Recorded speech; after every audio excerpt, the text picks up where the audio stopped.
the vice chairman of the California Republican Party and chairman for San Francisco County. At the California Republican Convention with gadfly, author, comedian, and bon vivant Eric Golub. Absolutely. My first book is called Ideological Bigotry, and I followed it up with Ideological Violence and my newest one, Ideological Idiocy. And you know, that is something that crosses all strata. There are people who hate others just because of their ideology. So I deal with it as a Jewish Republican. I get flack from liberals who have a hostility toward me just because I'm a conservative that exists and breathe air. But then I also get it from liberal Jews who just can't stand that a Jewish person might be a conservative Republican. But the good thing is that there's enough normal people out there that I don't worry about the people that need a medical procedure that I call cranial gluteal extraction surgery. If they have a problem, it's on them, it's not on me. How does the party make Jews feel? Do you feel welcome?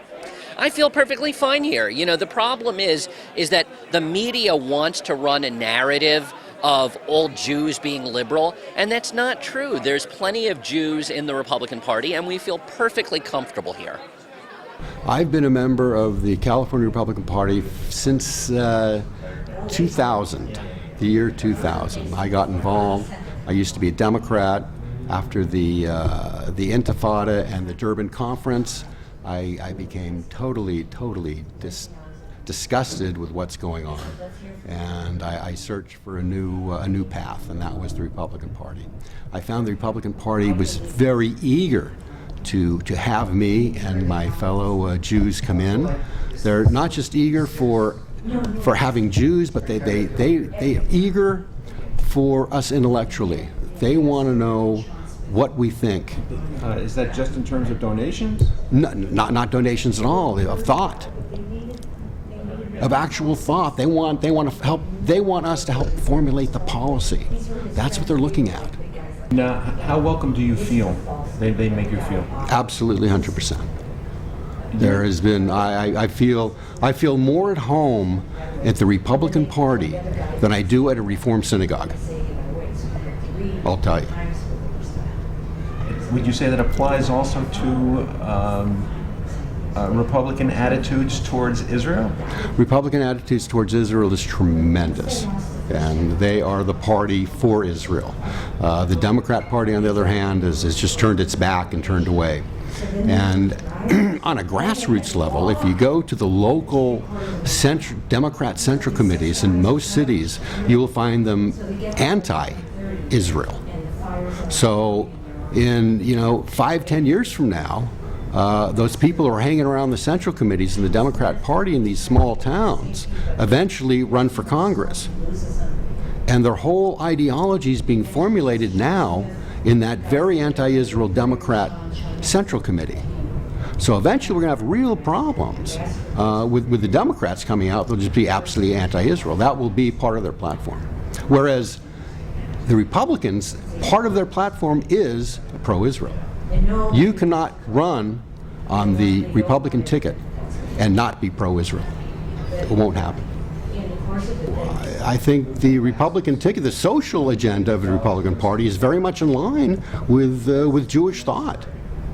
I think it's the other side that's out of line with Jewish thought. With Orthodox Jewish thought? With Orthodox Jewish thought.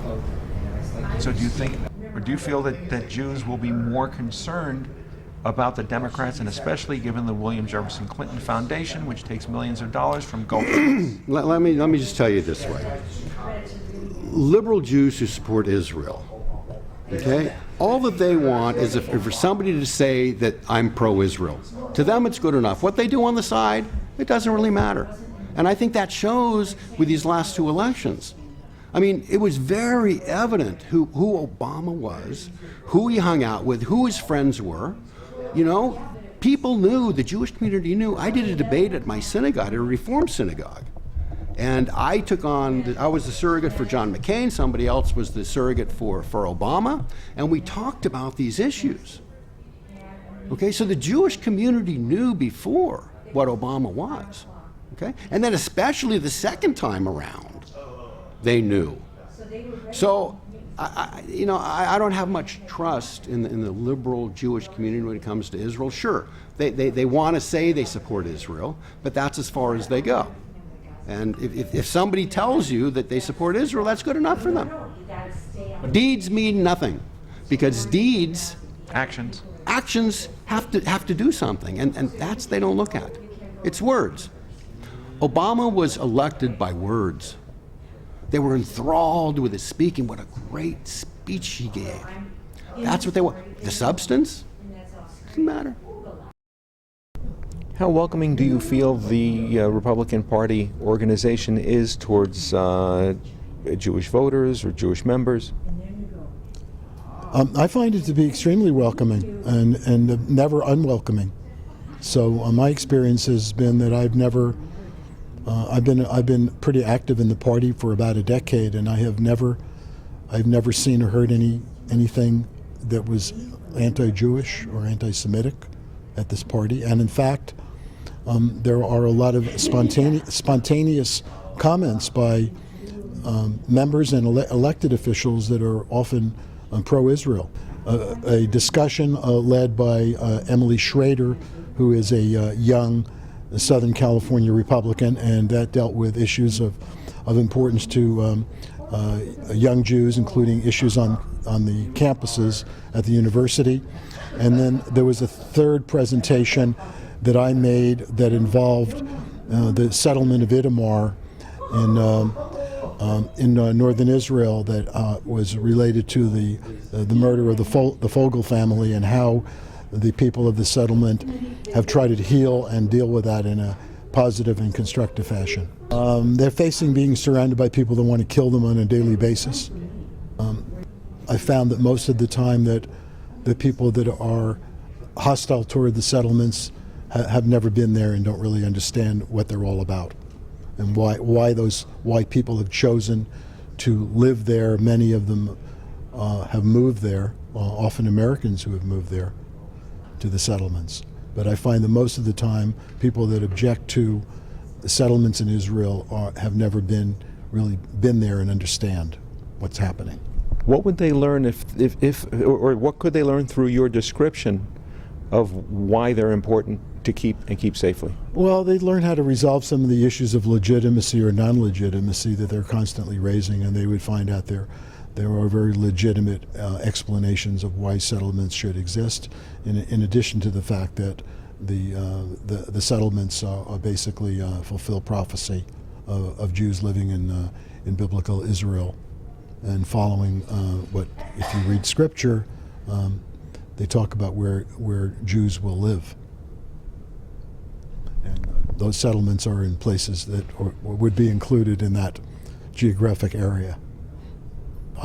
I go to political functions and I hear my congressmen and other people that spontaneously get up and talk about supporting Israel. I experience that all the time, including here. And I don't go and ask people about, some congressman or elected official about saying something pro-Israel. They do it on their own. And I've seen that on multiple occasions. And we've seen that at the party. That people spontaneously do that, and we even experienced it today with our chairman, Jim Brulty, coming and talking about support of Israel. That's part of the Republican Party. The Republican Party is pro-Israel. What would you like Jewish voters to be mindful of this November? Well, I think they should be open-minded toward electing Republicans and understanding that Republicans, many of them love Israel and love the Jewish people, and that I think that those that are concerned about Israel would be well served by having more elected Republicans.